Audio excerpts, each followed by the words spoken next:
আসসালামু আলাইকুম ভিউয়ার্স। কি অবস্থা সবার? কেমন আছেন সবাই? আশা করি সবাই ভালো আছেন। সাম্প্রতিক সময়ের খুবই গুরুত্বপূর্ণ একটি প্রশ্ন এবং এর সঠিক উত্তর ও ব্যাখ্যা সম্পর্কে আজকের এই ভিডিওতে আমরা জানব।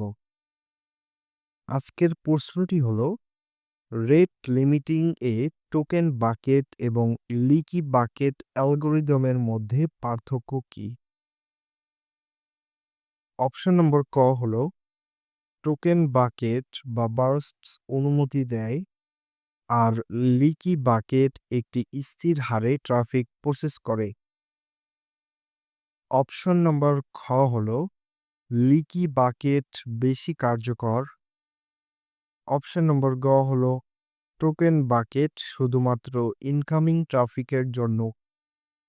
অপশন ঘ হলো দুটি অ্যালগরিদমই একই। তো এই রেট লিমিটিং এ টোকেন বাকেট এবং লিকি বাকেট অ্যালগরিদমের মধ্যে পার্থক্য কি? এই প্রশ্নটির সঠিক উত্তর কি হবে তা আপনারা দ্রুত কমেন্ট বক্সে জানিয়ে দিন।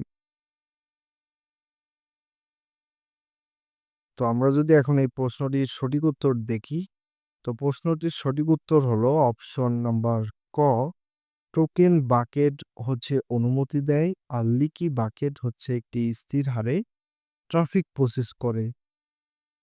তো আমরা এখন যদি এটির ব্যাখ্যা দেখি, তো এটির ব্যাখ্যা হলো যে টোকেন বাকেট অ্যালগরিদমে একটি বাকেটে টোকেন জমা হয় এবং প্রতিটি রিকোয়েস্ট একটি টোকেন ব্যবহার করে। যদি বাকেটে একাধিক টোকেন থাকে তবে অল্প সময়ের মধ্যে একাধিক রিকোয়েস্ট করা যায়। আর লিকি বাকেটে রিকোয়েস্টগুলো একটি কিউতে জমা হয় এবং একটি স্থির গতিতে প্রসেস করা হয়, যা একটি মসৃণ আউটপুট নিশ্চিত করে। তো ভিউয়ার্স, আজকের প্রশ্নটি এ পর্যন্তই। দেখা হবে পরবর্তী অন্য কোনো ভিডিওতে।